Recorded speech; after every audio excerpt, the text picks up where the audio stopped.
आइए जानते हैं बिहार की हर जिला हर क्षेत्र की फटाफट 50 बड़ी खबरों को केवल 20 मिनट में। साथ ही आज इस वीडियो में हम लोग जानेंगे कि सरकार ने कौन कौन सी बड़ी घोषणा की है और साथ ही नीतीश सरकार ने करोड़ों की योजनाओं का शिलान्यास किया और सभी चीजें कब से सस्ता मिलने लगेगी और महिलाओं को 2 लाख रुपए कब से मिलने लगेगा और मजदूरों को 9,000 रुपए कब से खाते में आएंगे। सब कुछ आज इस वीडियो के माध्यम से जानेंगे। तो वीडियो को लाइक करके चैनल को सब्सक्राइब जरूर कर दे और कमेंट में अपने जिला अपने शहर का नाम जरूर बताएं। बिहार परिवहन विभाग मार्च 2026 तक राज्य में 150 से 175 नई इलेक्ट्रिक और सीएनजी बसें शुरू करेगा। मुख्यमंत्री नीतीश कुमार के नेतृत्व में यह पहल सस्ती, सुगम और सुरक्षित यात्रा प्रदान करेगी। परिवहन मंत्री श्रवण कुमार ने राजगीर में इसकी घोषणा की। एक सीएनजी बस को हरी झंडी दिखाई। इसका उद्देश्य हर जिले और पर्यटन स्थल को जोड़ना, प्रदूषण कम करना और पर्यटन को बढ़ावा देना है। सरकारी बस स्टैंडों पर ई-चार्जिंग स्लॉट भी लगेंगे। बिहार सरकार ने मुख्यमंत्री नारी सुरक्षा योजना के तहत कामकाजी महिलाओं के लिए मुफ्त छात्रावास शुरू किए हैं। पटना, गया, मुजफ्फरपुर, दरभंगा और भागलपुर में ये हॉस्टल बनेंगे, जहां महिलाओं को केवल 3,000 रुपये मासिक भोजन शुल्क देना होगा। इन छात्रावासों में सुरक्षित और घरेलू माहौल के साथ सभी आधुनिक सुविधाएं मिलेंगी। ऑनलाइन आवेदन अगले माह से शुरू होंगे, जिससे महिलाओं की आत्मनिर्भरता बढ़ेगी। कैमूर जिले में सामाजिक सुरक्षा योजनाएं जरूरतमंदों को आर्थिक संबल प्रदान कर रही हैं। इंदिरा गांधी राष्ट्रीय विधवा पेंशन योजना के तहत 8,883 विधवा महिलाओं को प्रतिमाह 1,100 रुपये मिल रहे हैं, जिससे उनका जीवनयापन आसान हुआ है। यह राशि सीधे बैंक खातों में भेजी जाती है। जिले में कुल 6 योजनाओं से 1,87,422 पात्र लाभुक लाभान्वित हो रहे हैं, जिससे उनमें आत्मविश्वास और सामाजिक सुरक्षा की भावना मजबूत हुई है। नए साल में पटना एयरपोर्ट को बड़ी सौगात मिल रही है। जनवरी में 3 नए एरोब्रिज चालू होंगे, जिससे कुल 5 एरोब्रिज हो जाएंगे। इससे हवाई यात्रियों को विमान तक पहुंचने में लगने वाला समय बचेगा और बस या पैदल चलने की असुविधा खत्म होगी। बुजुर्गों, दिव्यांगों और बच्चों के साथ यात्रा करने वालों को विशेष राहत मिलेगी। पटना पूर्वी भारत के प्रमुख हवाई अड्डों में शामिल होकर अपनी हवाई कनेक्टिविटी और प्रतिष्ठा बढ़ाएगा, साथ ही बढ़ती यात्री संख्या को भी संभालेगा। पटना में डीएम के निर्देश पर शुक्रवार से अतिक्रमण हटाओ अभियान चलेगा। 30 जनवरी तक चलने वाले इस विशेष अभियान में अस्थायी अतिक्रमण पर 5,000 और स्थायी पर 20,000 रुपये का जुर्माना लगेगा। 9 टीमें गठित की गई हैं, जो नगर निगम के 6 अंचलों सहित खगौल, फुलवारीशरीफ व दानापुर में कार्रवाई करेंगी। सड़कों, फुटपाथों को अतिक्रमण मुक्त कर पौधारोपण व सुंदरीकरण किया जाएगा। बिहार पुलिस अवर सेवा आयोग बीपीएसएससी ने अधिनायक लिपिक के 64 पदों के लिए आवेदन आमंत्रित किए हैं। आवेदन प्रक्रिया 2 जनवरी से 2 फरवरी तक चलेगी। चयन लिखित परीक्षा और शारीरिक दक्षता परीक्षा के आधार पर होगा। विभिन्न श्रेणियों के लिए आयु सीमा 18 से 42 वर्ष निर्धारित की गई है। इच्छुक अभ्यर्थी बीपीएसएससी की वेबसाइट पर जाकर विस्तृत जानकारी प्राप्त कर सकते हैं। बिहार में जीविका समूह की महिलाएं मीठी क्रांति ला रही हैं, जिससे राज्य शहद उत्पादन में आत्मनिर्भर बन रहा है। 2009 में मुजफ्फरपुर से शुरू हुआ यह कार्य अब 20 जिलों तक फैल चुका है, जिसमें 11,855 महिलाएं शामिल हैं। प्रतिवर्ष 10 से 12 करोड़ रुपए का कारोबार हो रहा है, जिससे प्रत्येक महिला को लगभग 10,000 रुपये मासिक आय होती है। यह शहद देश विदेश में निर्यात हो रहा है। पटना के बैरिया बस स्टैंड पर बना 90 बेड का ड्राइवर डॉर्मेट्री 1 साल से चालू नहीं हो सका है। इससे भवन को नुकसान हो रहा है। वहीं कड़ाके की ठंड में बस चालक और खलासी खुले में रात बिताने को मजबूर हैं। करोड़ों की लागत से बनी इस सुविधा को प्रशासनिक उदासीनता के कारण उपयोग में नहीं लाया जा रहा, जिससे उन्हें स्वास्थ्य संबंधी समस्याओं का सामना करना पड़ रहा है। बिहार बोर्ड 1 जनवरी से पूरी तरह डिजिटाइज हो गया है, जिसमें 1933 से 2025 तक के सभी मैट्रिक और इंटर रिकॉर्ड डिजिटल रूप से सुरक्षित किए गए हैं। ईआरपी सिस्टम लागू होने से कामकाज में तेजी आई है। बोर्ड को रिकॉर्ड प्रबंधन, सूचना सुरक्षा और गुणवत्ता प्रबंधन के लिए 3 अंतर्राष्ट्रीय आईएसओ सर्टिफिकेट मिले हैं, जिससे यह उपलब्धि हासिल करने वाला बिहार देश का पहला राज्य बोर्ड बन गया है। बक्सर में 12 करोड़ रुपए की लागत से पहला गैस इंसुलेटेड सिस्टम GIS आधारित विद्युत उपकेंद्र बनेगा। यह नया सबस्टेशन शहर की बिजली व्यवस्था को सुरक्षित और मौसम प्रतिरोधी बनाएगा। इससे वर्तमान में होने वाली ट्रिपिंग, वोल्टेज उतार चढ़ाव और बिजली कटौती की समस्या समाप्त होगी। 33 केवी और 11 केवी की लाइनें भूमिगत होंगी, जिससे आंधी वर्षा में भी बिजली आपूर्ति बाधित नहीं होगी। यह आधुनिक प्रणाली उपभोक्ताओं को लगातार और गुणवत्तापूर्ण बिजली सुनिश्चित करेगी। जहानाबाद में आंगनबाड़ी सेविकाएं पुराने 2G 3G मोबाइल फोन के कारण ऑनलाइन रिपोर्टिंग में गंभीर समस्याओं का सामना कर रही है। नए 4G 5G पोर्टलों के साथ ये फोन असंगत हैं, जिससे नेटवर्क, ऐप क्रैश और डेटा हानि जैसी दिक्कतें आ रही हैं। एक रिपोर्ट भेजने में 45 से 60 मिनट लगते हैं, जिससे सेविकाओं पर मानसिक दबाव बढ़ रहा है। नए स्मार्ट मोबाइल फोन की घोषणा के बावजूद अभी तक कोई ठोस कार्रवाई नहीं हुई है, जिससे डिजिटल व्यवस्था प्रभावित हो रही है। बिहार के सरकारी विद्यालयों में शिक्षकों के अंतर जिला तबादले की प्रक्रिया तेज हो गई है। 31 दिसंबर तक नालंदा को छोड़कर सभी जिलों में पात्र शिक्षकों को प्रखंड आवंटित किए गए। शिक्षा विभाग ने 10 जनवरी तक स्कूल आवंटन की समय सीमा निर्धारित की है। कुल 27,171 शिक्षकों को जिला आवंटित हुए थे, जिनमें से 22,928 शिक्षकों को प्रखंड विकल्प के आधार पर आवंटन मिल चुका है। मोतिहारी में भूमि जमाबंदी सुधार, नामांतरण और बंटवारा नामांतरण के लिए पंचायत स्तर पर शिविरों में जमा किए गए 1.78 लाख से अधिक आवेदनों में से 64,117 आवेदन 3 महीने बाद भी ऑनलाइन नहीं हो पाए हैं। केवल 735 आवेदनों का ही निष्पादन हुआ है। इससे आवेदकों को लंबा इंतजार करना पड़ रहा है। प्रभारी जिलाधिकारी ने CO को आवेदनों को ऑनलाइन करने और फिर से शिविर लगाने का निर्देश दिया है। अन्नदाता किसानों के सम्मान के लिए शुरू की गई प्रधानमंत्री किसान सम्मान निधि की 22वीं किस्त जारी करने की तैयारी शुरू कर दी गई है। इस योजना के आरंभ से लेकर अब तक इसको पारदर्शी बनाने की दिशा में लगातार काम चल रहे हैं। इसी क्रम में इसके लिए फार्मर ID अनिवार्य हो गई है। इसके बिना किसानों को 3,000 रुपए की सहायता से वंचित होना पड़ सकता है। यह डिजिटल पहचान है। किसान अंचल कार्यालय या विशेष अभियान के तहत आधार, भूमि दस्तावेज और बैंक विवरण के साथ पंजीकरण करा सकते हैं। यह PM किसान सम्मान सहित अन्य योजनाओं का पारदर्शी लाभ सुनिश्चित करेगी। परवलपुर नगर पंचायत में 750 नई स्ट्रीट लाइटें लगाने की योजना को बोर्ड से मंजूरी मिल गई है। कार्यपालक पदाधिकारी अश्वनी कुमार ने बताया कि इससे वार्डों, सड़कों और सार्वजनिक स्थलों पर पर्याप्त रोशनी होगी। यह कदम सुरक्षा बढ़ाने, असामाजिक गतिविधियों पर अंकुश लगाने और रात में आवागमन को सुविधाजनक बनाने में मदद करेगा। टेंडर प्रक्रिया जल्द पूरी कर काम शुरू किया जाएगा, जिससे नगर का स्वरूप सुरक्षित और विकसित होगा। बिहार सरकार की ओर से पूरे राज्य में अनुसूचित जाति और जनजाति समाज के बच्चों को मुख्यधारा में लाने के लिए आवासीय शिक्षा प्रदान करने की व्यवस्था की जा रही है। इसी क्रम में समस्तीपुर में वर्तमान वर्ष में 2,460 विद्यार्थियों को निःशुल्क आवास, भोजन, यूनिफॉर्म और पाठ्यपुस्तकें मिलेंगी। कल्याणपुर और विभूतिपुर में नए अंबेडकर आवासीय विद्यालयों के भवन तैयार हैं, जबकि 8 छात्रावास पूरे हो चुके हैं। इन सुविधाओं से छात्रों को बेहतर शैक्षिक माहौल मिलेगा और ड्रॉप आउट दर कम होगी। घने कोहरे के कारण पाटलिपुत्र गोरखपुर एक्सप्रेस अब 1 फरवरी तक केवल सप्ताह में 2 दिन, मंगलवार और शुक्रवार रद्द रहेगी, जिससे यात्रियों को राहत मिली है। पहले यह ट्रेन 4 दिन रद्द होती थी। इसके अतिरिक्त माघ मेले के लिए प्रयागराज, रामबाग और झूसी स्टेशनों पर 7 जोड़ी ट्रेनों को जनवरी-फरवरी 2026 में अस्थायी ठहराव मिलेगा, जिससे श्रद्धालुओं को सुविधा होगी।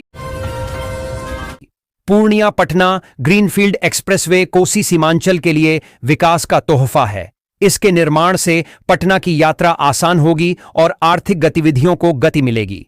मधेपुरा जिले में 162.3026 हेक्टेयर भूमि चिन्हित कर भू अर्जन की प्रक्रिया शुरू हो गई है। यह बिहार का पहला पूरी तरह राज्य के भीतर का एक्सप्रेसवे होगा, जो दिल्ली तक कनेक्टिविटी देगा और क्षेत्र को व्यावसायिक केंद्र बनाएगा। पटना में जिला कृषि विभाग ने यूरिया की कालाबाजारी पर सख्त कार्रवाई की है।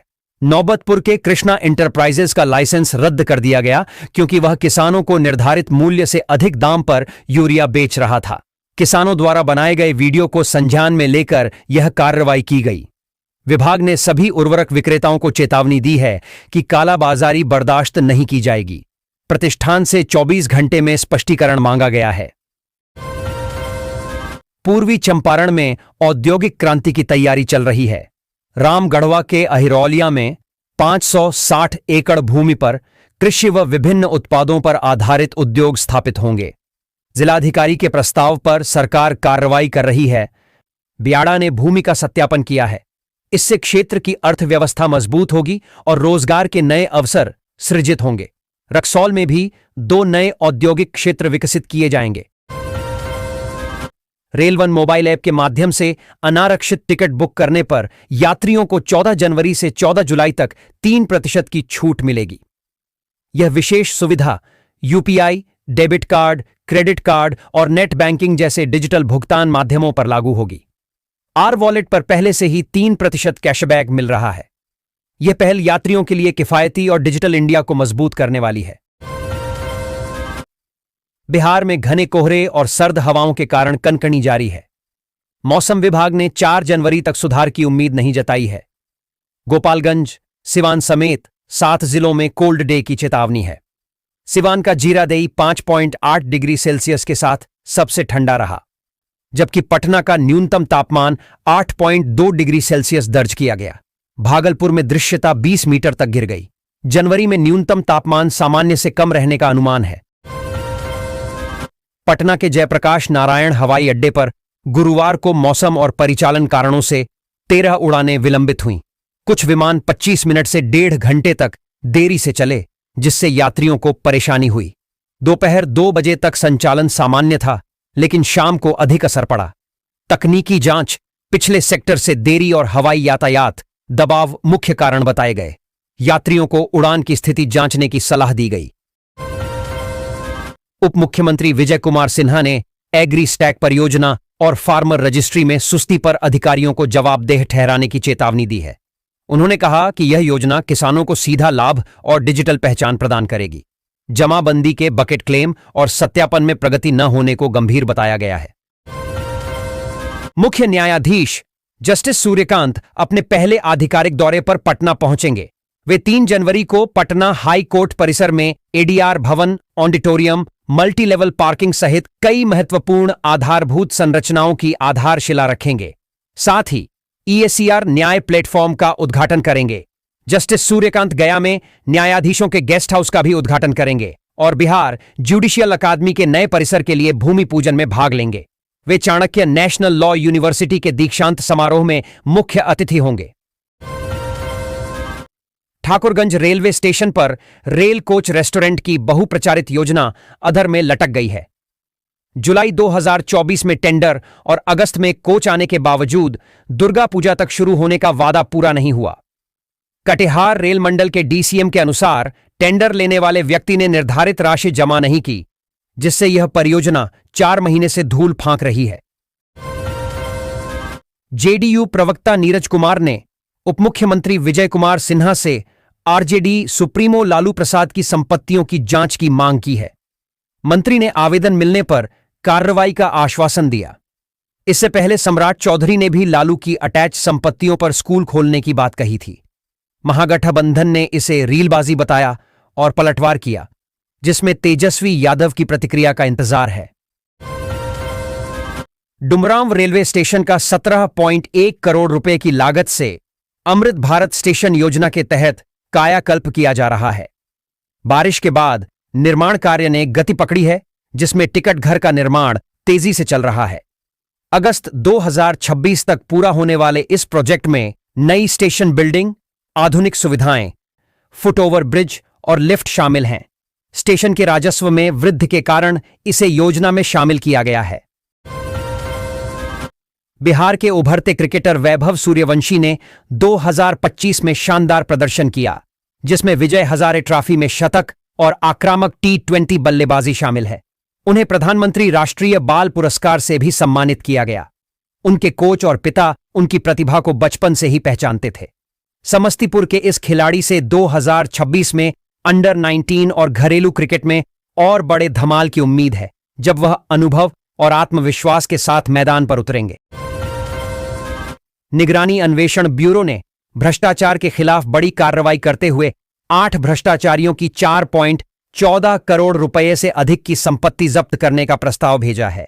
इनमें लखीसराय के वन अधिकारी दिलीप कुमार, गोपालगंज के एसडीओ विजय प्रताप सिंह और मोतिहारी के टैक्स दारोगा अजय कुमार गुप्ता जैसे अधिकारी शामिल हैं। यह कार्रवाई आय से अधिक संपत्ति के मामलों में की गई है, जिससे भ्रष्टाचार पर नकेल कसने की सरकार की प्रतिबद्धता दिखती है। तारेगना स्टेशन के बुकिंग काउंटर में गुरुवार दोपहर शॉर्ट सर्किट से आग लग गई, जिससे यूटीएस और पीआरएस प्रभावित हुए। लगभग 2.5 घंटे तक टिकट बुकिंग बंद रही, जिससे यात्रियों को बिना टिकट यात्रा करनी पड़ी। सामान्य टिकटों के लिए यूटीएस को दुरुस्त कर दिया गया है, लेकिन रिजर्वेशन टिकट के लिए पीआरएस अभी भी खराब है। पटना से तकनीशियन आकर इसे ठीक करेंगे। सीतामढ़ी में कृषि क्षेत्र में नए आयाम स्थापित हो रहे हैं। नए साल में सीतामढ़ी का मखाना बाजार में उपलब्ध होगा, जिसके लिए 50 हेक्टेयर में पायलट प्रोजेक्ट के तहत खेती शुरू हुई है। मोटे अनाज की बढ़ती मांग के मद्देनजर जिले में नए मिलेट प्रोसेसिंग यूनिट भी स्थापित किए जाएंगे। यह पहल किसानों को बेहतर मूल्य और गुणवत्तापूर्ण उत्पाद सुनिश्चित कर कृषि विकास को गति देगी। फुलवारी शरीफ नगर परिषद में हालिया परिसीमन से शहरी क्षेत्र का नक्शा पूरी तरह बदल गया है। सभी वार्डों के नंबर बदले गए हैं और ग्रामीण पंचायतों से जुड़े क्षेत्रों की पहचान भी नई हो गई है।